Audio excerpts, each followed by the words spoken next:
Hi guys, good morning. जय स्वामीनारायण, जय श्री कृष्ण, जय सिया राम। आज हम जाने वाले हैं वड़ताल धाम। और ये देखो, यहाँ पे है नर्मदा नदी का पुल। ये देखो हरि भाई को कैसे मज़ा आ रहा है गाड़ी में। सामने देखो ट्रेन जा रही है।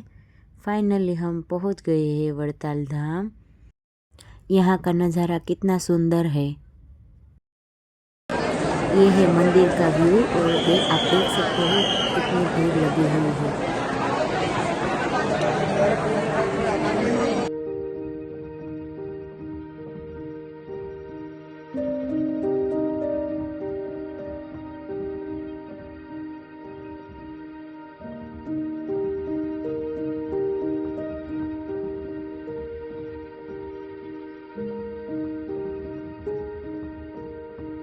दर्शन करके हम जा ही रहे थे तब हमें बहुत सारे बंदर दिखाई दिए।